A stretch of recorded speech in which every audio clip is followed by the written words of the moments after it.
ity etsikadrany ity zany a dia etsika mikarakarain'ny Centre Optimiste International Club an-tanàn'Apivo Mandrosoa eo amin'ny fankalazana ny taona nitsengerenan'ny taona créan'les clubs dia aveo koa eo anatin'ny objectif anay zany dia hoe fanatsarana ny fiainan'ny vehivavy ny ankizy sy ny tovovavy. Dia ny Centre Optimiste International zany dia fikambanana maneran-tany fikambanana vehivavy ao anatin'ny sehatra isan-karazany manao ny asa soa ho an'ireo olona ireo.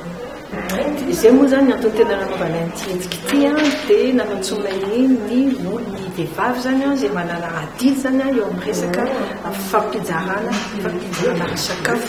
Dia ity conférence ity zany manao inona ny tokony atao inona ny zavatra miandry antsika vehivavy.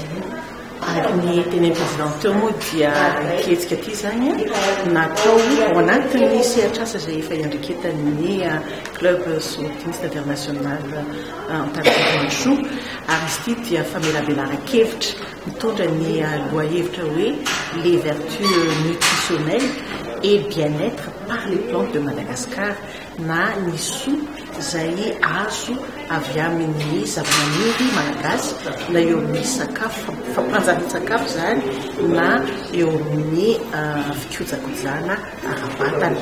Dia izay no nahatonga ny olona manam-pahaizana sy manana traikefa amin'izay sehatra ny sehatry ny fampanjany-sakafo izay no tonga mamelabelatra androany.